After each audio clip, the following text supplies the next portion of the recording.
Beaumont. Very much, Mr Chair. Mr Chair, like my colleagues, I'm rising to speak in opposition to this Industry Training and Apprenticeships Amendment Bill. And I have to say, like a couple of people have mentioned, this is a lost opportunity.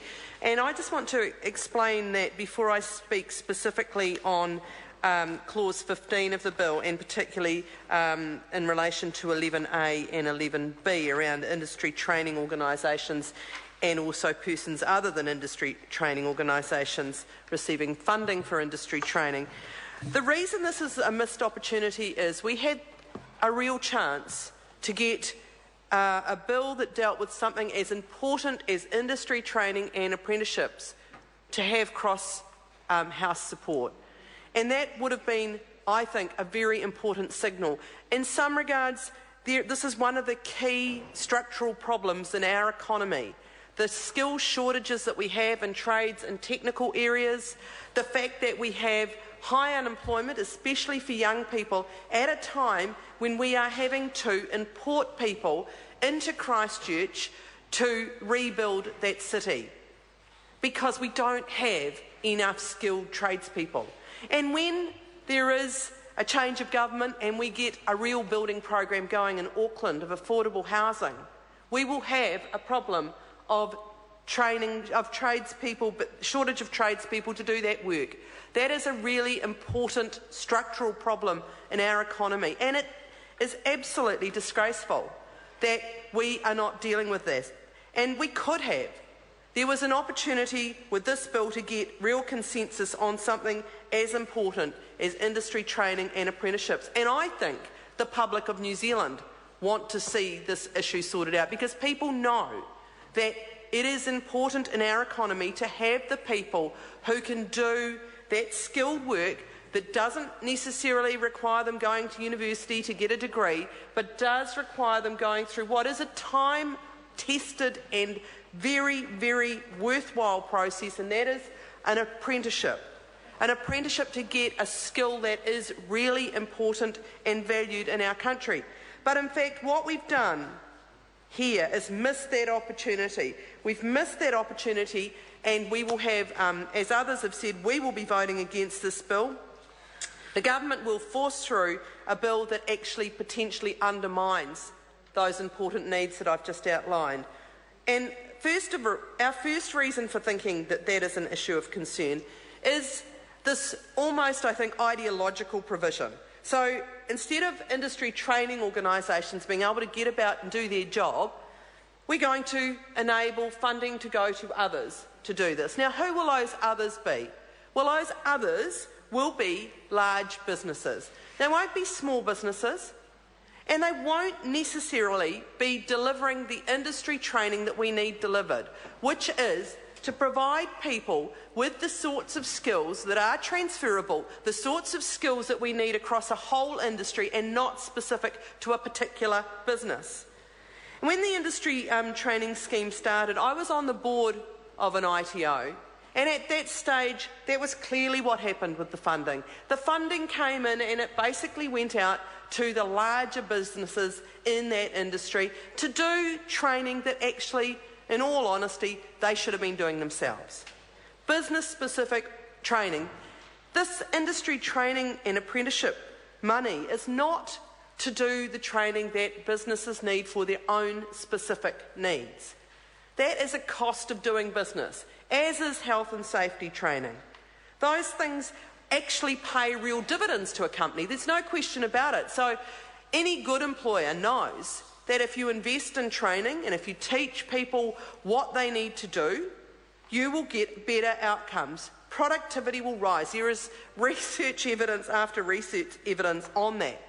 But the question here is, what are the things that are particular to that individual business, and what are the things that we need people who are going to be a tradesperson in a particular area, what are the things that they need to have that will mean that they can operate at that business, at another business, at a different business again? That's the question here. And by providing the opportunity for particular companies to get funding to do industry training, we think there's a real risk there that, in fact, what will happen is business-specific training.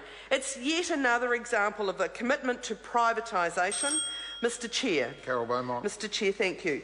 So we're very concerned about that provision in 11A. The other concern, and in some ways, ironically, before I go off there, ironically, this is undermining what has actually been some reasonably good work in terms of reviewing industry training. So we haven't been, ideologically opposed to the need to look at how industry training organisations have operated. We've said, okay, yes, there are things that need to change, and there's been some work done there. And ITOs have gone through a significant period of restructuring and are well tooled up potentially to go forward here. But now, ironically, the government is legislating to undermine their ability to do their job. And that just seems absolutely ridiculous. So that funding, just to summarise, going to those specific businesses potentially benefits individual large businesses at the cost potentially of small businesses, will undermine the good work that's gone into restructuring, and potentially means that we don't deal with the real industry skills needs that we have in this country. Now, which leads me nicely into my second point and the second major concern we have, which is removing the skills leadership role of industry training organisations. And it's almost like there is a pathological opposition across the House to being strategic or to plan for anything. And so, it's like somehow the invisible hand will tell you where there is skill shortages and what the needs going into the future of a particular industry might be. Well, actually, that's an absolute nonsense. We do need, at an industry level, to collaborate, to get together to say what are the emerging trends in this industry, what are the changes to technology that are happening in this industry, what are we seeing in terms of the people coming into the industry, and do we need to broaden the pool of talent that we're perhaps accessing, and I'm going to come to that point in a minute.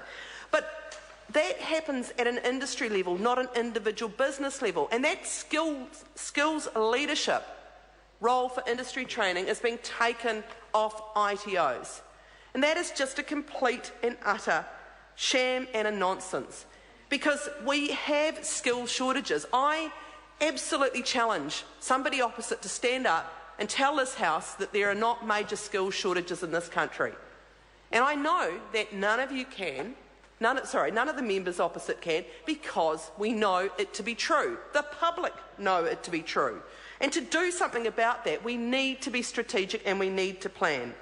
Now, I do have to mention one particular thing that my colleague Dr Megan Woods touched on, and that was under 11B, the obligations of industry training organisations. One of the obligations is to have regard to the needs of Māori and other population groups. Now, it is critically important that we deal with the absolute gap that there is in industry training, and that is the lack of women in industry training.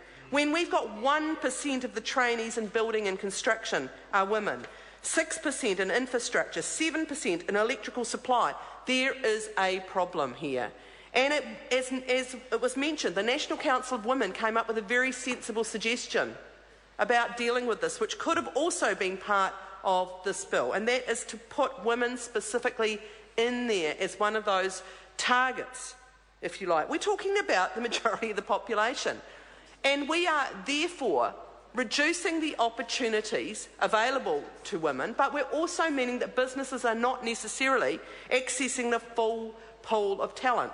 Now, supposedly the government's strategy is greater economic independence for women. Rather than paying aged care workers what they're worth and dealing with pay equity, the Ministry of Women's Affairs strategy is that women will move into higher paid roles and get better incomes that way, including in non-traditional jobs, like in trades and technical industries. Well, that has been a resounding failure, and an opportunity to really push that in this bill has been missed. And so I think that, again, if we're looking at ensuring that our economy has the trained people that we need in those trades and technical areas, but also flipping it over and making sure that people in this country have an opportunity to get good quality, skilled work that provides a range of opportunities for them and their family, then there is a real problem here and a real failure to address that in this bill. So, just to reiterate, Colin King. Move that the question be now put. I'll hear Grant Robertson. Thank you, Mr Chair. Sad that the contributions from members of the committee and the Select Committee on the other side of the